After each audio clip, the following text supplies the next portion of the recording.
The first time I saw my new neighbor, I was not looking for love, hope, or trouble.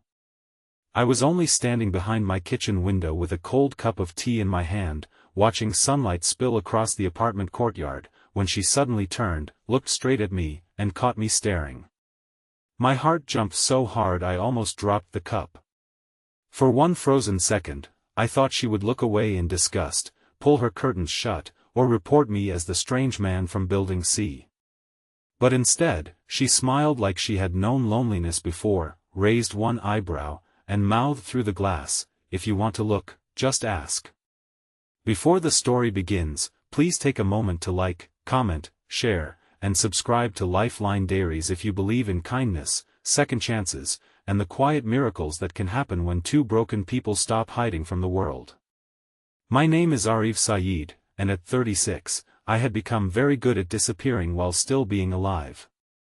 I worked from home as a repair coordinator for an insurance company, answering calls from people whose lives had been interrupted by leaking roofs, broken heaters, flooded basements, and accidents they never saw coming. Every day, I helped strangers rebuild small pieces of their homes, while my own life stayed exactly as it had been for 3 years, silent, neat, and empty.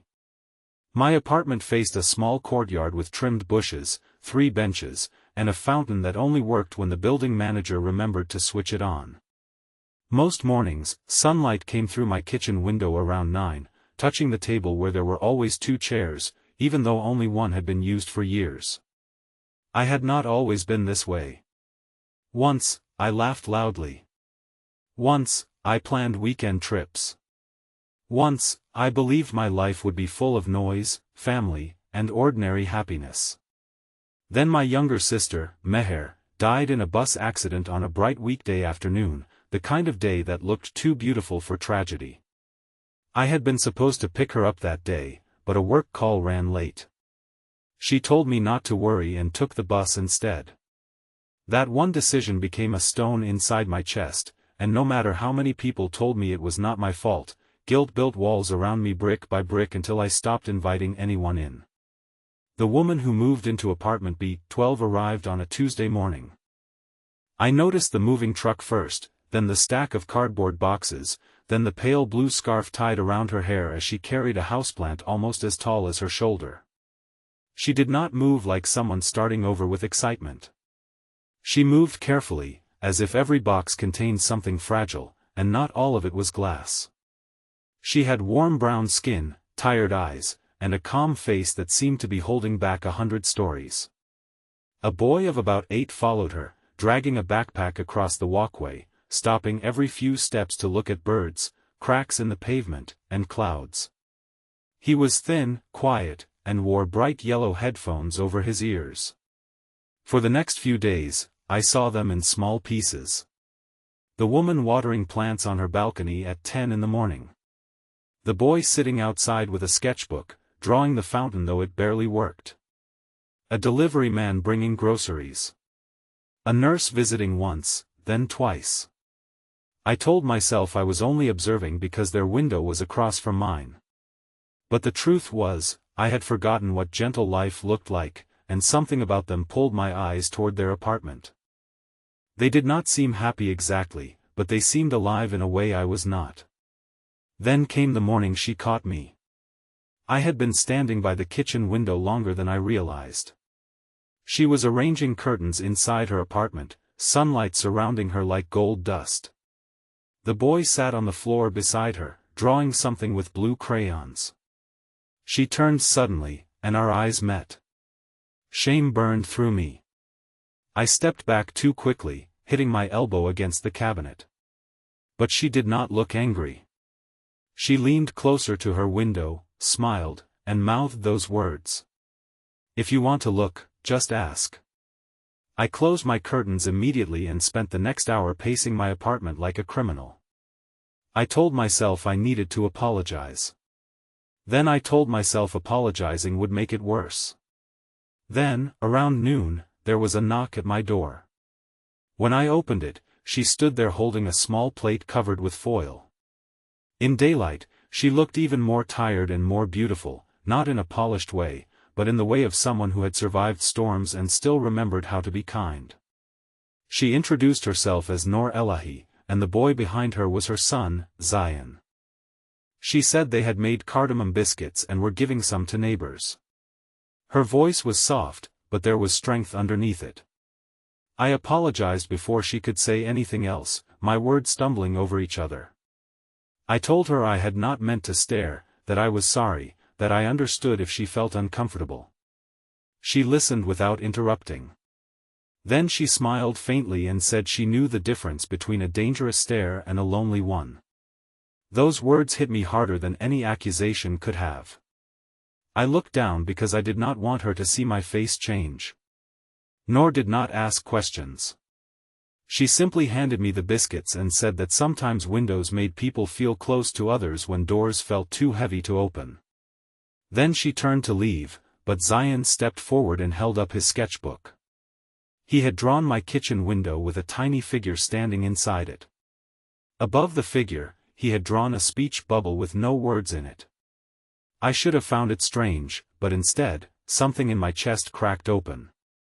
For the first time in years, I laughed softly. After that, small things began. Noor waved when she saw me in the courtyard. Zayan left little drawings near my door, the fountain, a pigeon with heroic wings, a crooked portrait of the building manager. I started leaving sharpened colored pencils outside their apartment in return. Noor thanked me by sending food. Not too much, never enough to embarrass me, just a bowl of lentils, a slice of cake, or warm flatbread wrapped in cloth. The apartment that had once felt like a sealed room began to feel connected to the world by invisible threads. But healing is not a straight road. Some mornings, I still woke with Meher's name heavy in my throat. Some afternoons, I heard a bus pass outside and felt the old panic rise.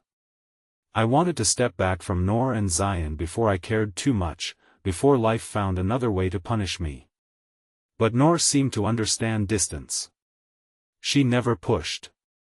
She simply existed nearby, like daylight waiting outside a closed curtain. One Saturday morning, the building held a small courtyard cleanup. Noor came down with gloves, Zayan with a tiny broom, and I came only because I saw them struggling with a heavy planter. The day was bright, the kind of clean daylight that makes every color sharper.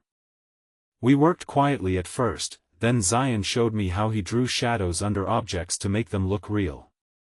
I told him my sister used to draw flowers on every notebook she owned. The moment I said it, my voice stopped. Noor looked at me, not with pity, but with permission. So I told them about Meher. Not everything, just enough. Her laugh. Her stubbornness. The accident. The guilt. Zayan listened seriously, then said that maybe people who leave still become colors in other people's drawings. It was such a childlike sentence, yet it stayed with me all day. Weeks passed. Noor began trusting me with small errands when her work ran late. She was a medical translator, helping patients who could not explain their pain in the language doctors expected. Her husband had left 2 years earlier when Zayan's sensory issues became too difficult for him to handle. Noor did not say it bitterly. She said it like a fact she had already cried over enough. She had moved here because the school nearby had a better support program for Zayan, and because she wanted a place where no one knew her as the woman who was abandoned. The more I learned about her, the more I understood that she was not fearless. She was simply tired of letting fear make decisions. Then came the day everything changed. It was a clear Thursday morning. Sunlight filled the courtyard, and the fountain was finally running. I was on a work call when I heard shouting outside. At first, I ignored it, thinking it was delivery trouble. Then I heard Noor's voice, sharp with panic. I ran to the window and saw Zayan standing frozen near the building gate while a large dog barked wildly a few feet away. The dog had slipped its leash from someone on the sidewalk. Zayan had dropped his sketchbook, his yellow headphones hanging around his neck, his hands pressed over his ears as his body locked in fear.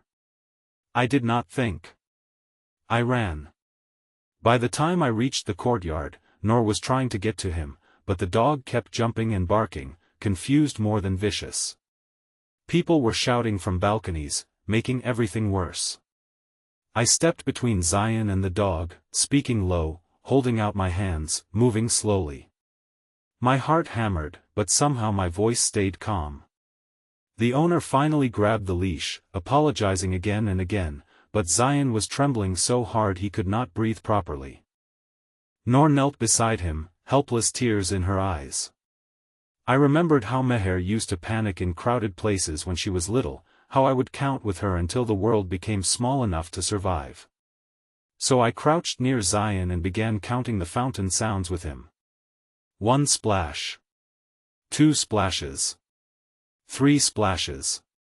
Slowly, his breathing changed. His hands lowered. His eyes found mine. When he finally whispered that his drawing was ruined, I picked up the sketchbook from the wet ground. The pages were smudged, colors bleeding into each other. I expected him to cry harder, but Noor touched the page gently and said sometimes colors run because they are trying to become something new. Then Zion looked at me and asked if I could help him make a new drawing. That afternoon, for the first time in 3 years, I entered someone else's home without feeling like I was betraying my grief. Noor made tea. Zion spread papers across the table. The apartment smelled of cinnamon, paint, and fresh laundry. We redrew the courtyard together, but this time Zion added 3 people near the fountain, his mother, himself, and me. Behind us, he drew a 4th figure made of yellow light. When I asked who it was, he said it was the color of someone I missed. I had to turn away. Noor followed me to the balcony. The sun was beginning to lean west, but the day was still bright. I confessed that I had been afraid to care about them because everyone I loved seemed to leave. Noor did not answer immediately. She looked down at the courtyard, then said that people leave in different ways, but love does not always leave with them. Sometimes love stays behind and waits for us to use it again. That sentence broke me. I cried in front of her, not loudly, not dramatically, but with the quiet exhaustion of a man who had carried a locked suitcase through too many years. Noor did not try to fix me. She stood beside me until the worst passed. And for once, I did not feel weak. I felt human. Months later, the courtyard became our place. Zion's drawings were displayed in the lobby. Noor started a weekend tea table for neighbors who had lived beside each other for years without knowing names. I helped repair the fountain properly, and every morning, water moved through it like a promise. I still missed Meher. Grief did not vanish because a kind woman moved across the courtyard. But it changed shape. It stopped being a prison and became a room inside me where memory could sit without controlling every door. One bright morning, almost exactly a year after Noor moved in, I stood by my kitchen window again. This time, I was not hiding. Noor looked across from her balcony and caught me watching her water the plants. She smiled that same knowing smile from the first day. I opened my window before she could tease me, and I asked if I could look. She laughed, and the sound filled the courtyard. Then she said yes, but only if I came over for breakfast. Near the end of this story, if it touched your heart, please like this video, leave a comment, share it with someone who believes broken people can still find light, and subscribe to Lifeline Diaries for more emotional stories of kindness, healing, and second chances. And before the ending, please comment kindness can open closed doors if you believe one gentle person can change another person's life forever. That morning, I crossed the courtyard in full daylight, carrying nothing but fresh bread and a heart that no longer felt empty. Zion opened the door before I knocked, holding up a new drawing. It showed 2 apartment windows facing each other, but there were no walls between them anymore. There was only sunlight, a fountain, and 3 people sitting at a table, learning that family is not always the one you lose or the one you are born into.